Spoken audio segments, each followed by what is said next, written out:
Welcome back, everybody. I'm Alex Furman with ShopCaseIH.com, and today we have another special guest. This time, we're going to be talking about some farm show toys for 2020. Today, I have Bill Walters here with me. He's the Senior Vice President in charge of the Ertl Farm Toy line. How's it going today, Bill? That's going great. How about you? Great. It's good weather here in Michigan, and I'm enjoying every day of it, trying to get that last bit of summer weather. All right, so Bill, let's jump right in. So, tell us a little about yourself, your relationship with farming. Did you grow up with it, with these models and the toys? Let us all know all about it. I did. I was raised on the family farm. We work in Dyersville, Iowa, but I was raised about maybe 25 miles north. We have a family farm that's outside of a little town called Colesburg, Iowa. So we have about 150 acres there. So when I was growing up, we did, all the normal things you would do. We had stock cows on pasture. We raised corn and hay and oats. We also fed out some pigs. So you name it, between making hay, cleaning hog houses, that's what you do. And I also had an older sibling who actually worked at Ertl at the time. So I got lots of Ertl farm toys and tractors when I was young. Awesome. So yeah, I grew up around farm toys and farming. That's been my life, other than the 8 years I spent active duty in the Air Force. All right. And that was immediately after high school then?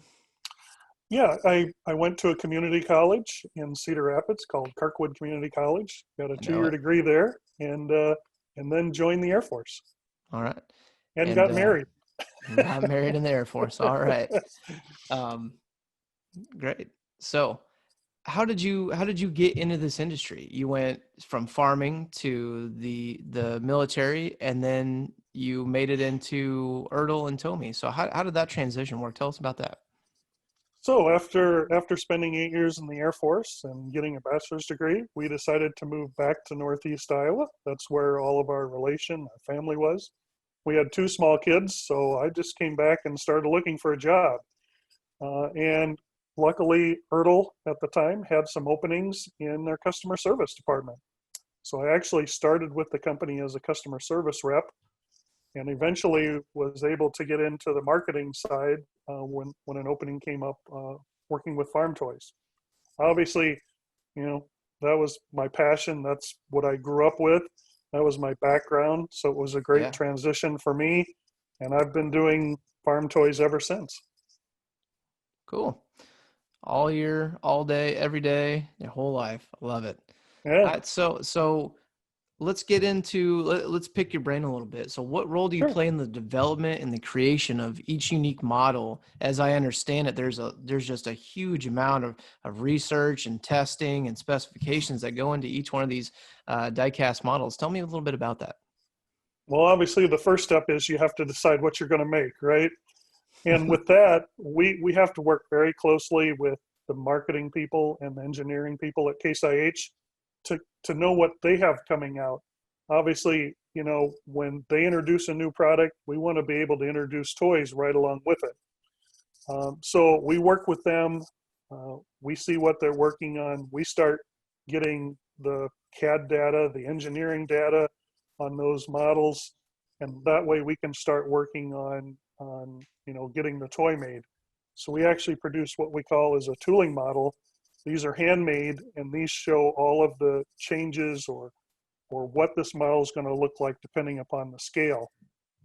That information, then we go back to Case IH and we show them to us.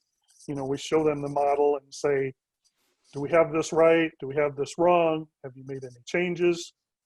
And so once we get that approved, then it's a matter of getting it all tooled, developed, working on all of the graphics.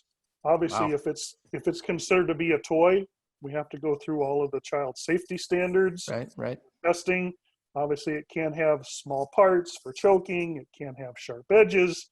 So there's just a lot of things, a lot of steps that we go through to make sure, for it being a toy, that it's fun for a child, and or if it's a collectible, that we're really putting the detail and all of those great pieces and accessories that a collector would want on a model.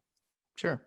So what kind of goes into your team's decision-making process? I know Case IH has such a huge lineup, and they come out with new farming equipment every year. So Right. how far out do you have to identify something, and how do you pick which one you want to do?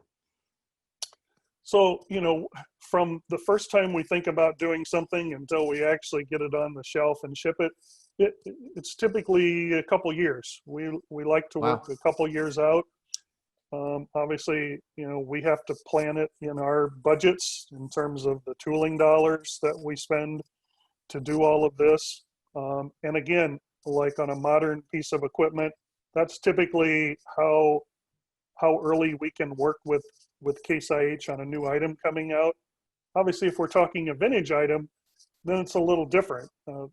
The tractor or the piece of equipment is already there.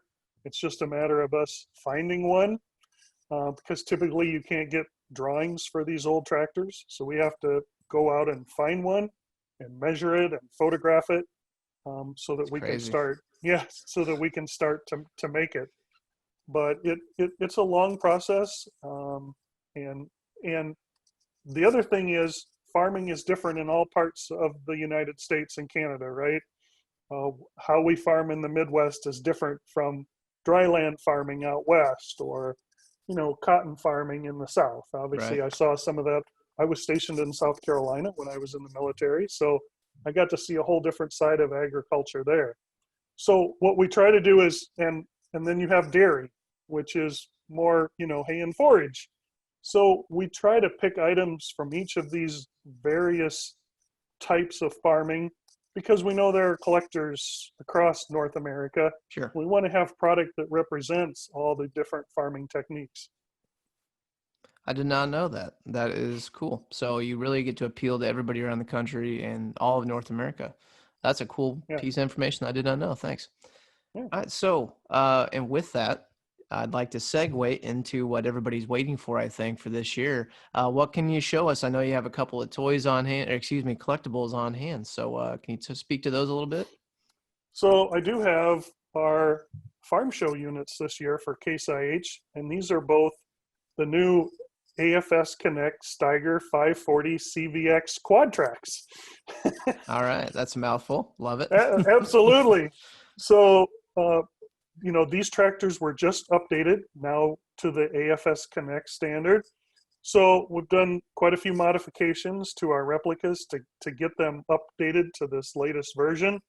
There's been changes to the stacks, both the air intake and the exhaust. We've also had changes to the cab and interior, as well as the AFS Connect GPS. Also, don't forget about the new tri-stripe graphics that we have on there. And obviously just, all the detail you would expect. Now, this is the 1/64 scale. Right. When you get to the 1/32 scale, we can obviously get a lot more detail because of the size. Unfortunately, it's kind of hard to see in this Zoom call, but we do actually have the monitors up in the pillars here and inside the Wow. cab. So yeah, some great detail. This is the first time we've really included monitors on the pillars in 1/32 scale. Wow. That is so intricate. I can see Yeah. why it takes you guys years. That is cool. One of the other things we've done with these farm show units is we do have some special, what we call chase units. That's what And these everybody's are, looking for. yeah.